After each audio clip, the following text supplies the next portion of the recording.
When you see these sort of ideals that are being pushed in these books that are being required by California, things like critical race theory, things like the 1619 Project, even if it's not explicitly mentioned in these books, it's these ideas that are being pushed on children. What kind of effect do you think that has on how these kids are learning about American history? Well, Governor DeSantis, in his remarks, I think said it correctly that we're basically teaching kids to hate themselves. These types of narratives are designed to create a bit of, you might call it self flagellation, where we beat ourselves up for being white or being conservative or Christian and so forth.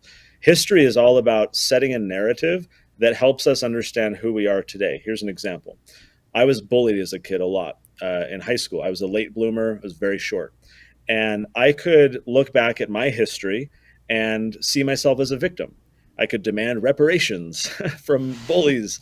I could be really angry. I could chalk up to every bad thing in my life to what happened when I was bullied, and blame, blame, blame. Alternatively, I can frame my own history differently. I can say, maybe those kids were being abused at home and didn't know how to handle it, so they took it out on me. Maybe I can have compassion for the underdog today because I know what it's like.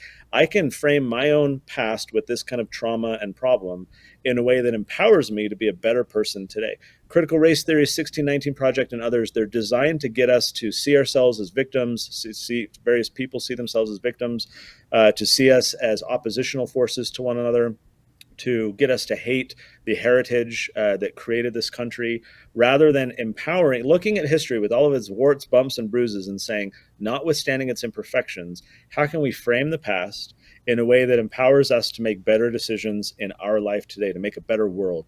Those 1619 Project, critical race theory, and others, they're not designed to do that. They're designed to get us to hate our past and bemoan the injustices that happened. What we're trying to do with that Tuttle Twins American History book is say, yes, some bad things happen, but what can we learn from that to empower us to have a better life now and in the future?